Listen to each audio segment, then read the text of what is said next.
안녕하세요. 오늘도 사연슬롱을 찾아주셔서 감사합니다. 저는 열등감과 질투로 똘똘 뭉친 며느리에게 최고의 교훈을 선사한 60대 여성입니다. 저는 며느리가 딱 하나 있는데요. 아들이 둘인데 큰아들은 자유로운 삶을 추구해서 평생 결혼을 안 하겠다고 종지부를 찍었거든요.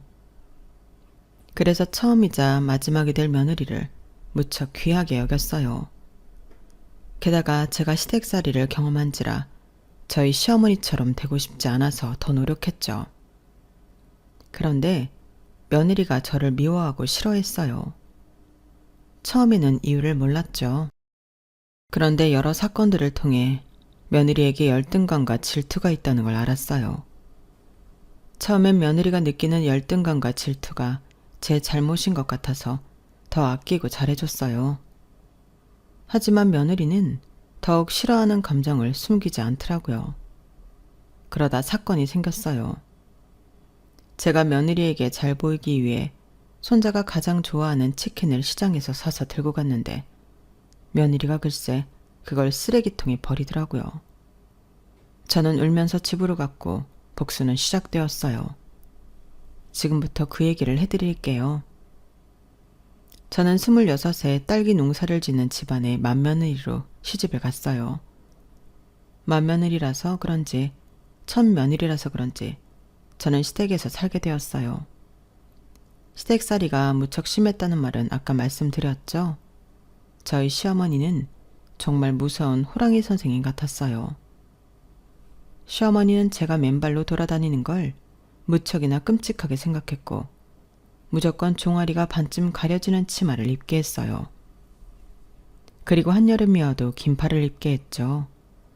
제가 몸에 열이 무척 많은 편인데 그래서 가을에도 땀띠를 달고 살았어요. 그리고 그해 겨울에 저는 첫 아이를 임신했는데 시어머니는 자기도 임신을 했을 때 다 했던 일이라며 여전히 똑같은 강도로 집안일을 시켰어요. 그런 걸 생각하면 제가 어떻게 그런 시어머니와 살면서 사남매를 낳았는지 모르겠어요. 게다가 제가 연년생으로 첫째와 둘째 아들을 낳았는데요. 아들인데도 시어머니는 제게 칭찬은 무슨 고생했다는 말조차 하지 않았어요.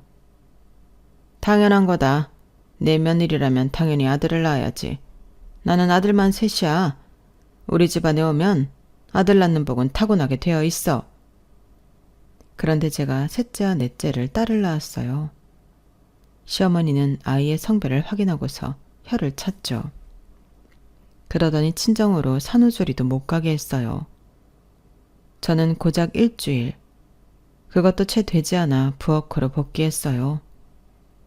그때 산후조리를 제대로 하지 않은 게 지금까지 말썽이에요. 더구나 저희 집은 시아버지가 이장이어서 농가에서 품앗이를 하고 회풀을 푸는 곳이 늘 저희 집이었어요. 명색이 이름 있는 집안이라 제사도 많은데 말이에요. 그래서 저는 시어머니와 함께 살 때 부엌 밖으로 1시간 이상 있었던 적이 없어요. 물론 동서들이 생기고 나서는 조금 처지가 괜찮아졌지만 저는 여전히 시댁에서 분가하지 못했어요. 둘째 아주버님은 서울에서 변호사로 있었고 막내 아주버님은 집안 농사를 짓지만 시댁이 그렇게 넓지 않아 분가했거든요. 이럴 줄 알았으면 두 번째로 결혼하는 건데 말이에요. 그래서 다른 동서들은 시댁에 있을 때만 듣는 잔소리를 저는 하루 종일 들어야 했어요.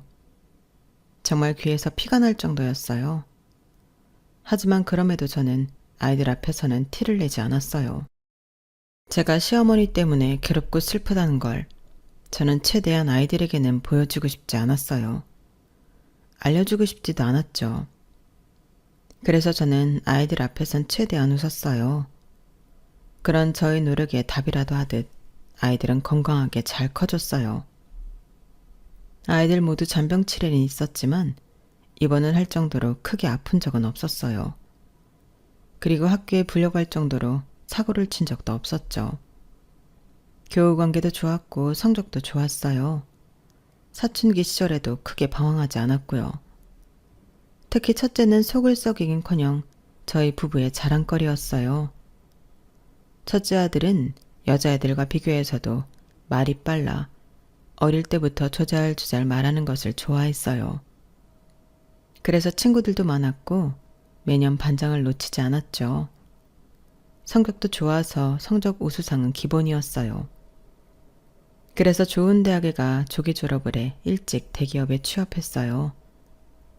첫째 아들은 정말 저희 부부의 남부러울 것 없는 자식이에요.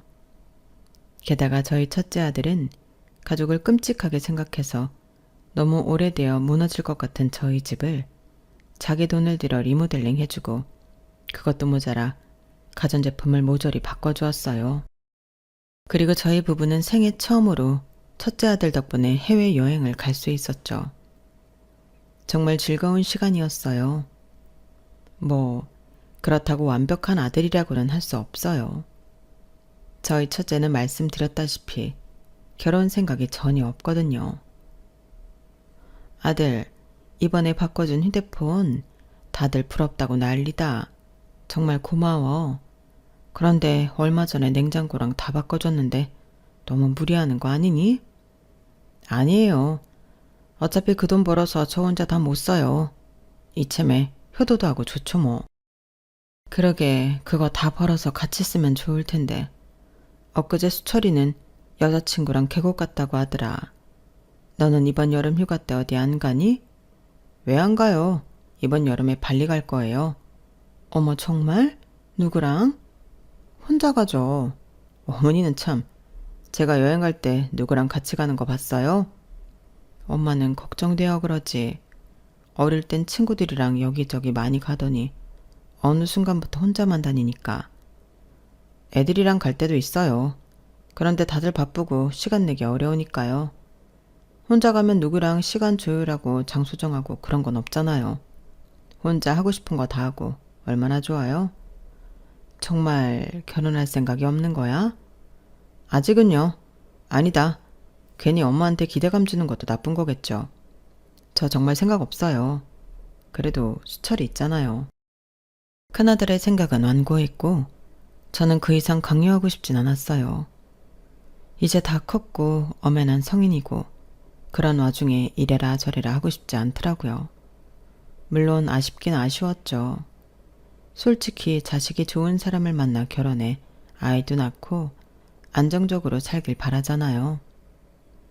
그리고 저는 결혼이 진정한 어른이 되는 길이라고 생각하거든요. 솔직히 큰아들의 결심을 듣고 마음이 아프지 않았다고 하면 거짓말이죠. 게다가 저희 막내딸마저 큰오빠의 영향인지 결혼을 안 하겠다고 했어요. 결혼은 미친 짓이야.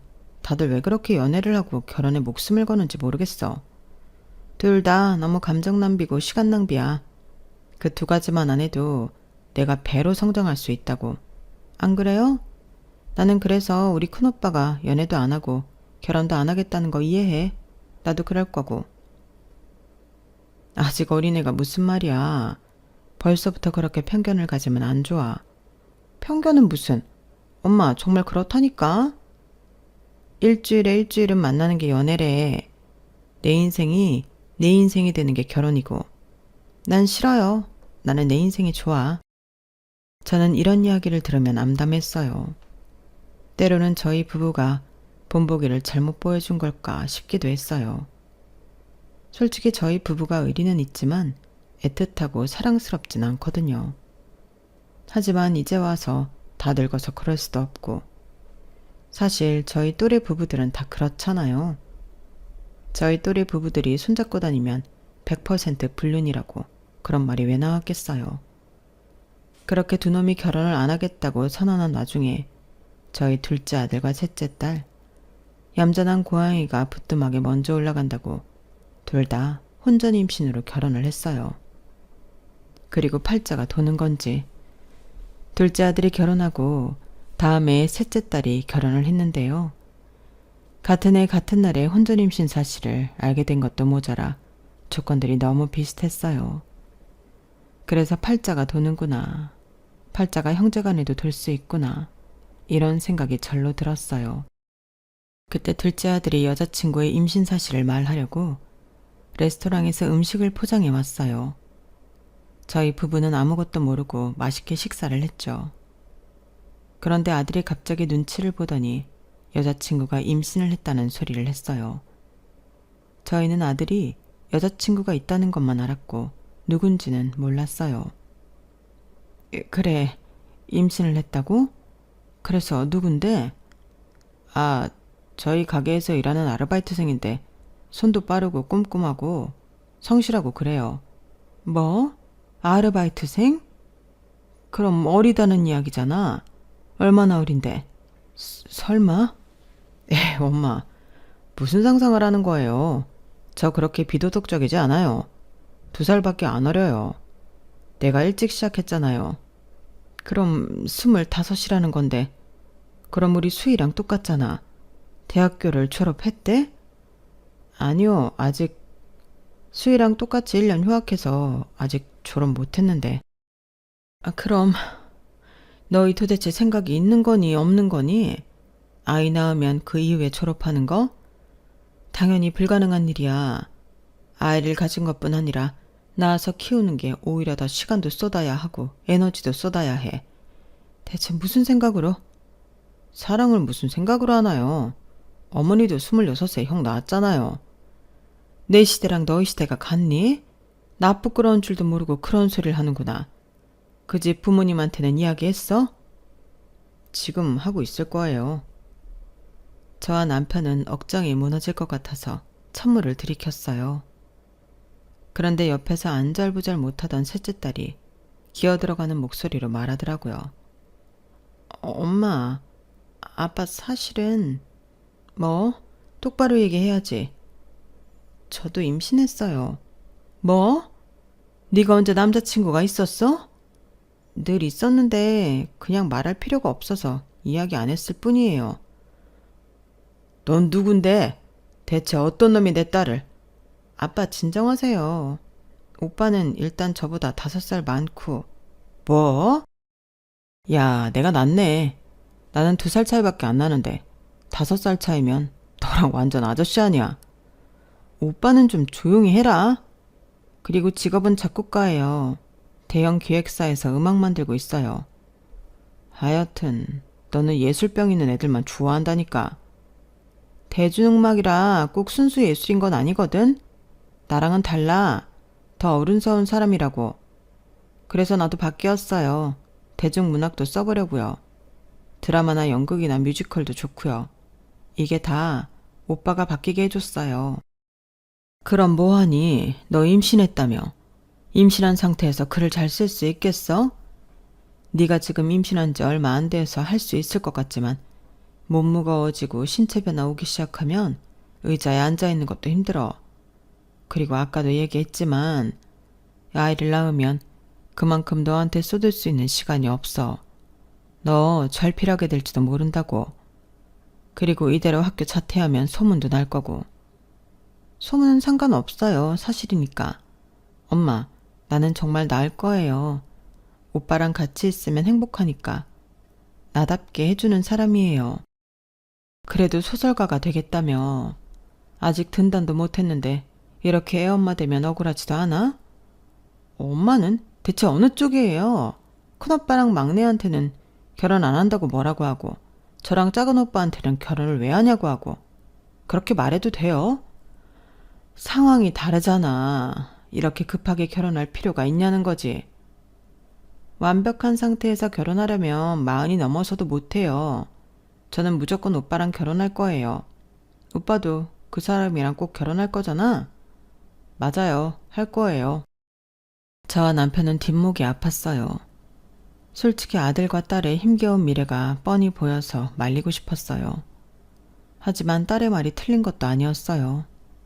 누구는 결혼하라고 하고 누구는 하지 말라고 하고 상대에 따라 다르게 말한 제가 불공평하긴 했어요. 그리고 어떻게 하겠어요.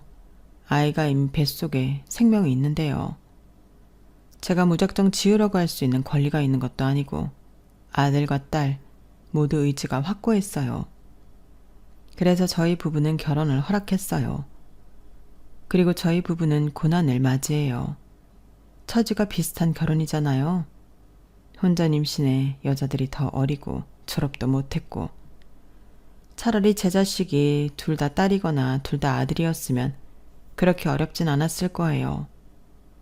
특히나 남편과 저는 상견례에서 너무 괴로웠어요. 아들 상견례에선 제 딸이 생각나서 고개를 조아리게 되고, 딸 상견례에선 저희 아들이 생각나 상대 가족이 미워도 미워할 수 없게 되었죠. 특히 저는 사위 될 사람과 그 가족이 너무 미웠어요. 제 딸 인생을 망친 사람 같았거든요. 그런데 아들 상견례 뒤에 딸 상견례를 했다 보니 이해까진 아니지만 대놓고 미워하고 욕을 하고 비상식적으로 굴 수 없더라고요. 오히려 아들 상견례가 의아했어요. 상대 측 부모가 저희에게 화를 내지 않더라고요. 오히려 저희 아들을 칭찬했어요. 저는 그렇게 생각합니다. 남자라는 생물은 자기 여자를 지켜야 하고 그러기 위해선 배포가 있어야 한다고요. 그리고 그게 바로 사업이죠. 저는 최서방이 사업을 하고 있고 번창하고 있다는 게 정말 기특하고 마음에 듭니다. 그리고 제가 이제껏 잘 봐왔습니다. 우리 최서방이 제 딸 사장으로 있으면서 철저하게 계산하되 너그럽고 친근하게 행동하는 모습을 잘 봐왔어요. 모르셨겠지만 저희 식구들끼리 최서방 가게에 가서 식사를 한 적도 있습니다. 그때 저를 모르면서도 무척 친절하게 대하더군요. 그때도 점수를 더 줬습니다, 제가. 그러셨습니까? 저희 아들을 잘 봐주셔서 감사합니다. 너무 그렇게 죄인처럼 있을 필요 없습니다. 순서만 바뀌었을 뿐이지 다들 거쳐가는 일 아니겠습니까? 너무 염려도 하지 마시고 너무 죄송해하지도 마십시오. 저희 딸도 뭐 잘하기만 했겠습니까? 그렇게 말씀해 주시면 감사하죠. 네네. 저희는 최서방이 저희 집 식구로 와서 정말 기쁩니다. 자자, 다들 한잔 하시죠. 사돈어른은 저희 둘째 아들을 칭찬하기를 서스럼 없이 했어요. 들어보니 사돈어른이 양말 공장을 운영하는 것 같더라고요. 양말 공장이 가족회사인 모양이었어요. 안사돈과 사돈총각도 양말 회사에 있는 눈치였어요. 아무튼 자기 사업을 한다는 유대감이 저희 아들을 돋보이게 한 모양이에요. 그래도 다행이죠. 저 사실 아들 상견례 때 무척 긴장했거든요. 하지만 그게 불행의 서막이었어요. 둘째 아들이 결혼한 지 5년이 되었을 때 저희 부부와 그렇게 반대한 일이 일어났어요. 둘째 아들이 자기 장인어른 공장을 웃돈 주고 산 거예요. 그걸 어떻게 알게 되었냐면 며느리가 저희 집에 와서 말실수를 했거든요. 어머님, 별다방 아시죠? 거기서 뭐 가지고 싶은 거 있으세요? 쿠폰도 좋고 텀블러도 좋고요. 그건 갑자기 왜? 뭐 텀블러는 있으면 좋지. 그쵸? 그럼 분홍색이 좋으세요? 아니면 파란색? 요새 새로 나왔어요. 그런데 그거 비싸지 않니? 비싸면 안 사줘도 된다. 공짜로 받는 거예요. 걱정 마세요. 왜? 쿠폰 있어? 아빠한테 전화하면 돼요. 사돈어른이 별다방 내셨니? 네, 그냥 부업으려. 내가 알기로는 별다방 내려면 건물 지어야 한다고 하던데. 사돈어른 건물 사셨니? 무슨 돈으로? 저와 남편이 묻자 며느리는 무척 당황했고 옆에 듣고 있던 둘째 아들도 당황했어요. 그러더니 실토를 하더라고요. 사실 장인어른 공장 정리하셨어요. 파시고 그 돈으로 건물 사셔서 별다방 내신 거예요. 네, 그런 거예요. 이제 아빠도 나이 드셔서 관리하기 힘들다고 하셨거든요. 그 말은 전에 들어서 알고 있다. 그래서 네가 샀니? 저번에 그렇게 말했잖아. 요새 양말 공장 전망이 어떠냐고 나한테 물었잖아. 그래서 내가 말했지. 양말 그거 얼마나 한다고 팔아봤자 네 몫으로 떨어지는 것도 없을 거라고. 게다가 요새 해외에서 더 싸게 수입한다는데 별 가망 없을 거라고. 내가 그랬잖아. 네? 기억하세요? 내가 치매도 아니고 그런 걸 기억 못하겠냐? 그래서 네가 알겠다고 그런 것 같다고 말했잖아. 내가 그때 네가 왜 물어보는지 묻진 않았지만 느낌은 왔어. 그래, 네가 그 공장 산 거야? 싸게 샀어요, 싸게. 못 믿는다. 네 장인어른 건물 어딘지 말해봐. 네가 순순히 말하지 않을 것 같으니 내가 좀 알아봐야겠다. 아버지, 그렇게까지 할 필요 있어요. 이미 지나간 일이에요. 그럼 이 질문엔 대답하는지 한번 보자. 그래서 그 공장을 지금도 운영하고 있냐? 네, 당연히 하고 있죠. 전망이 안 좋다고 해도 꼭 필요한 사업이잖아요. 지금 잠깐 주춤하는 것뿐이지 품질로 밀어붙이면 될 거라니까요. 지금 현 상황을 봐라. 양말 다 뒤집어 봐. 메이드 인 코리아가 어딨어? 다 메이드 인 차이나지. 그런데 그게 잠깐일 것 같냐? 지금 많은 공장들이 중국 공장에 밀리고 있어. 사람들이 품질도 보지 중요하지. 그런데 가격도 못지않게 중요하게 생각해. 너 지금 네가 사장이니까 알겠지? 너희 공장에서 양말 한 켤레에 얼마대 가냐? 솔직하게 말해봐. 말 못하지? 봐라. 그게 지금 양말 산업의 현실이다. 아무리 죽어라 품질을 높여봐라. 가격도 같이 올릴 거면서. 그럼 말짱 도루묵 아니냐? 너희 장인어른은 어떻게 자기 사위한테 망해가는 사업을 웃돈 주고 팔 생각을 하는 거냐? 널 가족으로 생각하긴 한다니?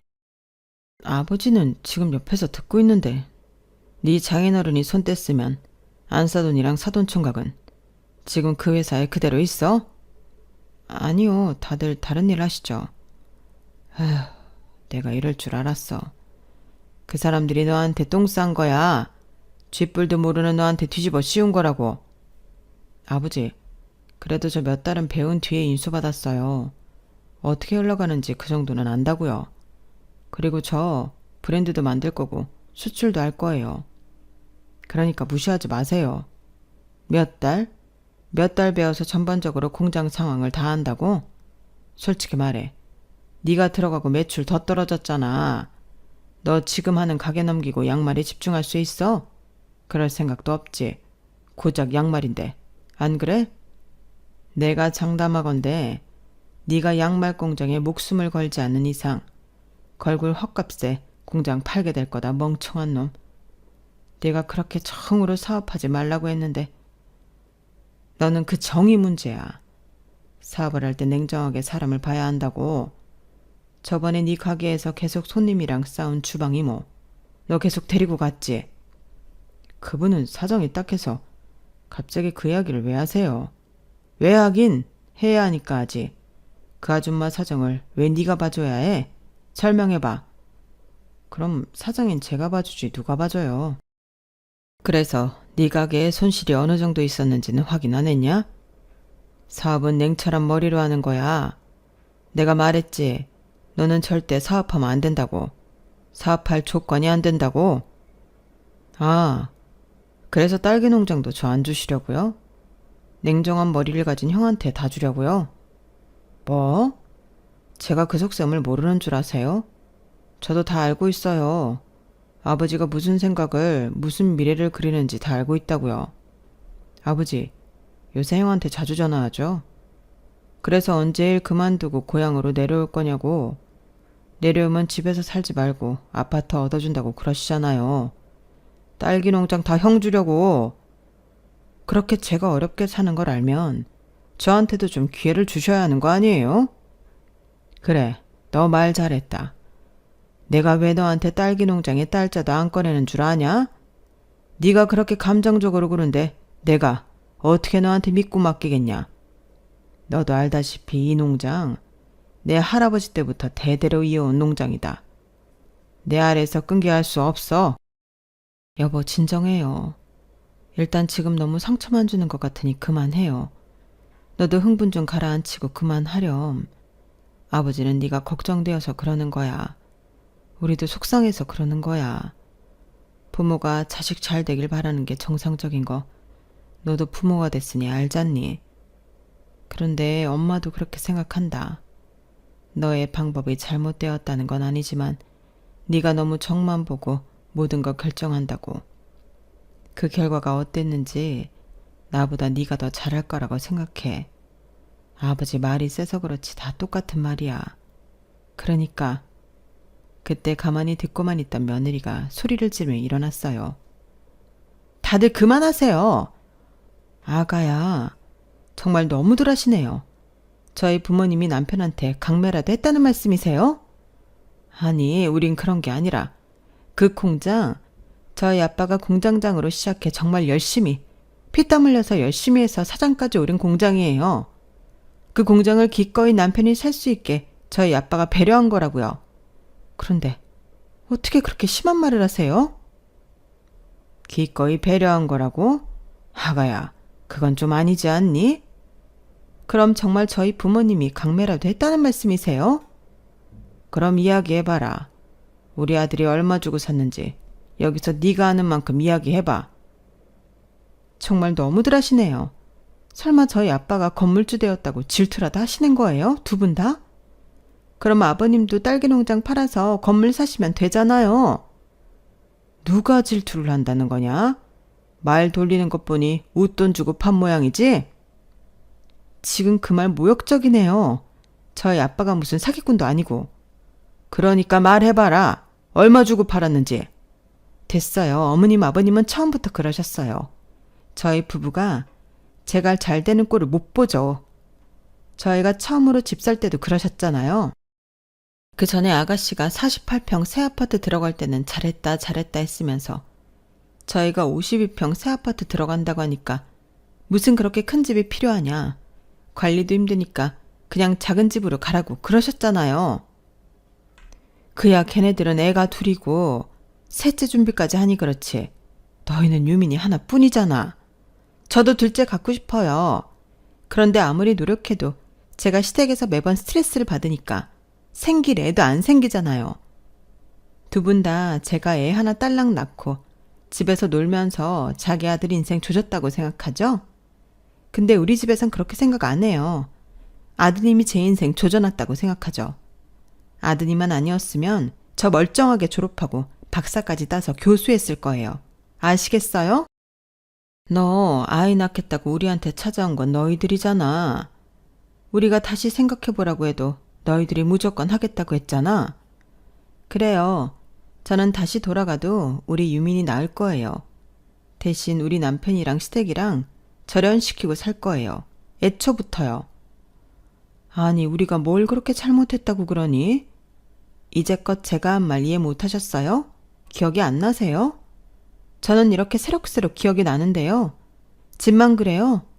아가씨도 집에서 놀고 저도 집에서 살림하는데 아가씨한테는 직장 이야기 안 하면서 저한테는 일구할 거냐고 물어보고 제가 일을 구했으면 좋겠나 봐요. 왜요? 어머님 아들 고생시키는 거 보기 싫어서요? 그럼 아가씨한테도 그래야죠. 아가씨도 남편 돈 축내는 거 아니에요? 왜 저한테만 그러세요? 걔랑 너는 할 수 있는 일이 다르잖니. 너는 회사에 들어가면 되지만 수희는 글을 쓰잖니. 그래도 수희는 꾸준히 써보려고 해. 몇 번 공모전도 내고 그랬다. 그래서요. 공모전 내면 돈이라도 준대요? 지금 그 말이 아니잖아요. 그래서 아가씨 돈 벌어온대요? 그거 써서? 그리고 말 나온 김에 이 말도 할게요. 아가씨한테는 뭘 하든지 정말 뭘 하든지 우리 수희 하면서 저한테는 칭찬 한마디 안 하고 오히려 눈치 주시잖아요. 엊그제만 해도 그래요. 제가 어머니 소금이 유난히 짠 거 모르고 많이 넣었다고 물 많이 마시면 돼 이러고. 그건 네가 민망할까 봐 농담처럼 이야기한 거지. 두 번 농담했다간 사람 다 죽이겠네요. 며느리는 생전 처음 보는 눈으라고 저희 부부를 노려봤어요. 그리고 둘째 아들이 며느리를 진정시키고 집을 나섰죠. 저희 부부는 당황스러우면서 동시에 며느리에게 미안하기도 했어요. 어찌 되었든 충분히 차별받았다고 느낄 수 있겠더라고요. 저도 그랬거든요. 변호사던 둘째 동서와 은근히 저를 차별하던 시어머니에게 서운함을 느꼈었어요.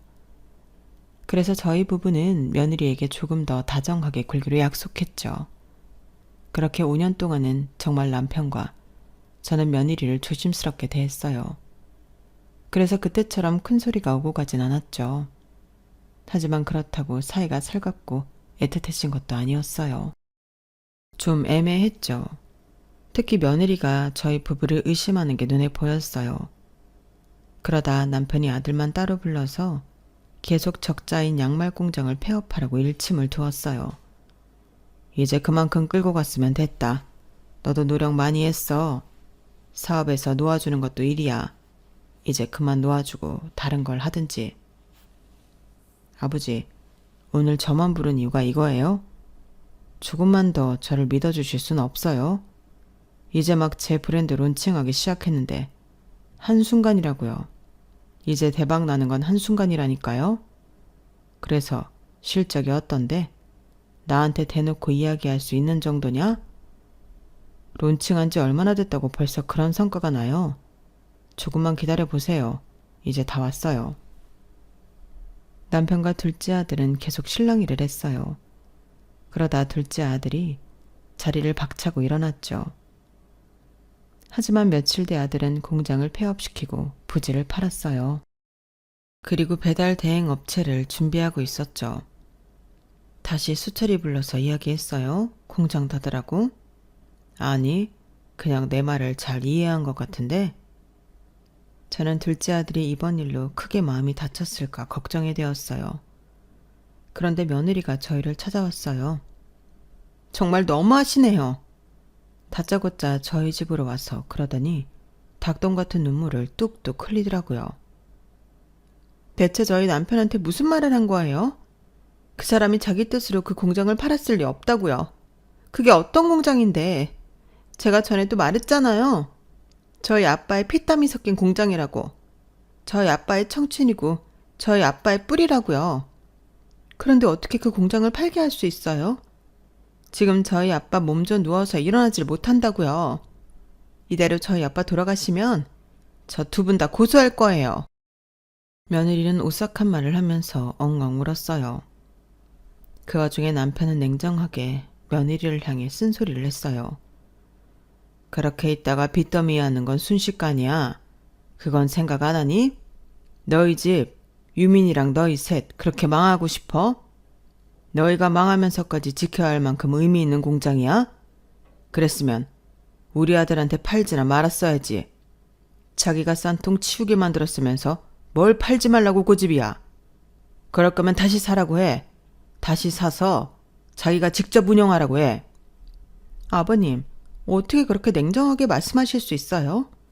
지금 저희 아빠가 몸져 누웠다고요. 자, 일단 너무 흥분하지 말고 당신은 안방으로 가요. 그리고 너도 너무 그렇게 생각하지 말아라. 다 미래를 보고 결정한 일이니까. 사람이 너무 과거의 추억에 매여 있을 수 없지 않니? 앞으로 나아가야지. 응? 됐어요. 어머님은 늘 그런 식으로 저를 생각하시죠. 가볼게요. 더 할 말이 없네요. 며느리는 그렇게 말하고 저희 집을 나섰고 저는 화가 잔뜩 난 남편을 달래느라 진을 뺐어요. 그리고 다음날 저는 며느리가 신경 쓰여서 며느리의 보물인 제 손주가 가장 좋아하는 치킨을 시장에서 사들고 찾아갔어요. 문을 두드리니 손주가 나오더라고요. 할머니, 그래 우리 유민이 잘 있었니? 할머니가 네가 제일 좋아하는 치킨 사왔다. 와, 신난다. 엄마 지금 먹어도 돼요? 어쩜 그렇게 우리 아들을 많이 닮았어? 너희 아빠도 너만 했을 때 치킨을 제일 좋아했어. 혼자서 한 마리를 다 먹었다? 우리 유민이도 할 수 있나 볼까? 할 수 있죠. 그렇게 화기애애하게 손주와 대화를 나누는데 며느리가 치킨 봉투를 휙 하고 낚아챘어요. 그리고 한숨을 푹 쉬더니 쓰레기통에 버렸죠. 더러운 시장닭을 어떻게 먹여요? 유민아, 나중에 엄마가 로스구이 해줄게. 너 지금 뭐 하는 거니? 며느리는 제 말을 듣는 둥 마는 둥 손주를 방으로 들여보냈어요. 제가 당황스럽고 화가 나서 지금 뭐 하는 짓인지 물었죠. 저 이제껏 어머님이 주신 거 한 번도 먹은 적 없어요. 저희 남편도 마찬가지고요. 싹 다 버렸거든요. 뭐? 그러니까 이것도 다 가져가세요. 저번 주랑 이번 주에 저한테 준 반찬들이에요. 필요 없어요, 이런 수작. 저한테 안 통한다고요? 이런 수작이라니. 아니 이것들을 다 어디에 뒀길래 이렇게 냄새가 나? 어디에 뒀긴요? 집에서 분리수거하는 곳에 모아뒀죠. 솔직히 말해보세요. 이것들을 다 아가씨 주려고 만들다 남은 것들이잖아요. 남은 것 싸주면서 우리를 저를 생각한다고 표현하고 싶었어요? 참, 어이가 없어서. 이제 저희 앞으로 시댁이랑 연 끊을 거예요. 아니 그건 대체 무슨 소리냐? 가족 사이에 어떻게 연을 끊어? 왜 못 끊어요? 요새 천륜이 어딨다고. 안 보면 그만이죠. 우리 남편도 동의했어요. 그러니까 이제 앞으로 찾아오지도 말고 우리 가족 부르지도 말고 내버려 두세요 좀. 이제 나가주세요. 우리 아들이 동의했다고? 그럴 리가 없다. 우리 아들이 우리랑 연 끊는 걸 동의했을 리 없어. 우리 남편도 쌓인 게 많아요. 들어보니까 어릴 때부터 형이랑 아주버님이랑 비교했다면서요. 누구든 뭐든 잘하는 천재 아들. 누구는 그냥 아들. 우리 남편이 대학생 때 주식 대박 난 거 칭찬은커녕 비난만 했다던데? 그것도 사실인가요? 우리 남편이 농사를 짓는 사람이란 거 알잖니? 농사에 얼마나 많은 노력이 들어가니? 그러니 손가락으로 툭툭 움직여 쉽게 번 돈이 가당키나 하겠니? 손가락 움직인다고 머리 쓰는 걸 무시했네요. 우리 남편 그 돈 벌려고 엄청 머리 썼어요. 제가 보진 않았지만 이제껏 봐온 남편은 그래요. 게다가 두 분이서 남편 사업하는 것도 반대하고. 덕분에 우리 부부가 못 만날 뻔했네요. 사업을 반대한 건 너도 오래 봤다시피 수철이가 많이 무른 면이 있어서 그런 거다. 감정이 많이 치우치고 정이 많아서 사업은 냉정한 세계니까 수철이한테 어울리지 않는다고 조언했을 뿐이야. 제가 들었던 말들 중엔 조언이라는 건 없었는데요. 그렇다고 연을 끝내만에 이런 소리는 너무하잖니? 진작에 끊었어야 했어요. 제 친정에서 그간 두 분 때문에 받은 상처를 생각하면 진작에 그만 만났어야 했다고요.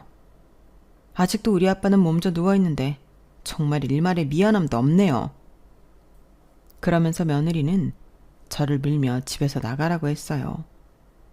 그렇게 저는 며느리 집에서 쫓겨나 울면서 집으로 돌아왔죠. 집에 가보니 남편이 있더라고요. 제가 울면서 들어와서 남편이 자초지종을 물었어요. 저는 설명하면서 또 울고 그러기를 반복했어요. 이것들 가만히 두면 안 되겠어. 남편이 화를 내며 일어나는 걸 제가 말렸는데 말려도 소용이 없더라고요. 남편은 반나절을 밖에 있었고 들어와서 딱 한마디만 했어요. 이제 다 해결됐으니 걱정 마. 그리고 자세한 설명은 없었어요. 그렇게 며칠 뒤 둘째 아들 부부가 저희 집을 찾아왔어요. 다짜고짜 둘째 아들이 저희 남편에게 화를 내더라고요. 아버지, 이게 무슨 일이죠?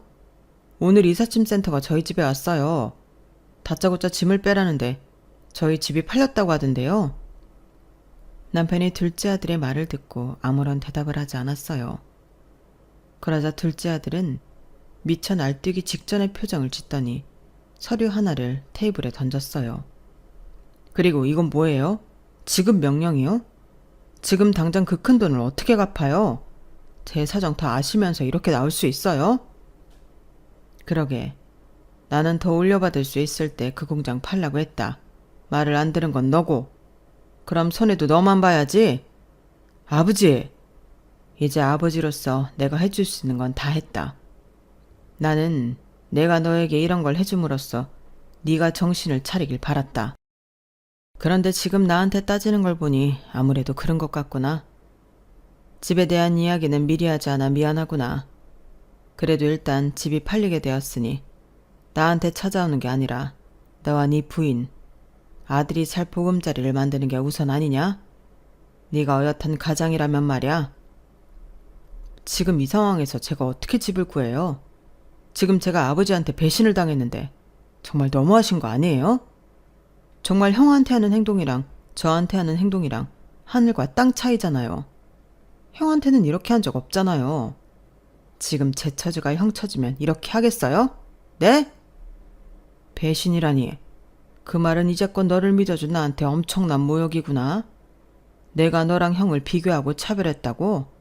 그래, 나도 사람인지라 똑같은 자식이라도 더 아끼는 자식이 있어. 그건 인정하마.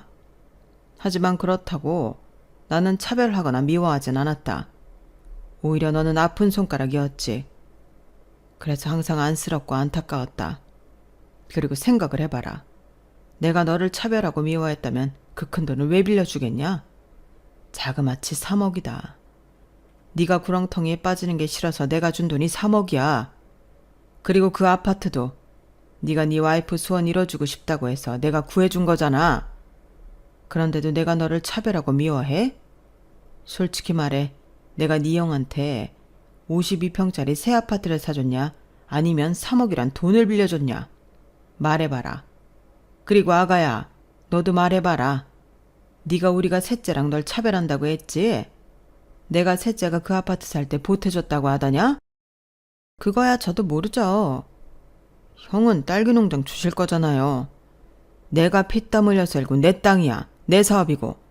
너도 사업해서 알지 않냐? 당연히 냉정하게 잘할 수 있는 사람에게 맡기고 싶은 것 아니냐? 저를 못 믿으시는 거 그게 차별이에요. 넌 아직 더 커야 된다. 그걸 차별이라고 생각하는 것부터 고쳐야 한다. 그런 걸 뭐라고 하는 줄 아냐? 열등감이라고 하는 거야. 살아가면서 열등감처럼 필요 없는 게 없어. 그리고 솔직히 말해서 내가 내 아파트 네 명의로 해줄까 물었을 때 너 아니라고 한 이유가 있지? 네? 세금 내기 싫어서 그런 거잖아. 그리고 이제껏 살면서 나한테 세금 준 적 한 번도 없고.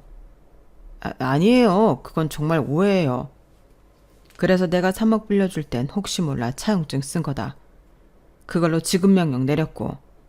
아버지, 정말 너무하시네요.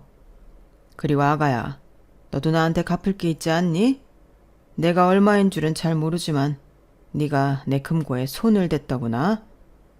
그러면서 남편은 CCTV를 캡처한 사진을 며느리에게 내밀었어요. 며느리가 그 사진을 보더니 화들짝 놀라더군요. 어머 아버님, 이건 정말 오해예요. 저 그러지 않았어요. 어머나, 정말 오해예요. 전 금고인 줄도 모르고. 몇 년 전에 이미 우리 막내한테 들켰다면서. 내가 물어보니 막내가 이야기하더구나. 네가 5만 원 몇 뭉치를 가방에 넣는 걸 말이야. 여보, 정말이야? 아니야, 나 그런 적 없어. 그럼 고소를 해볼까?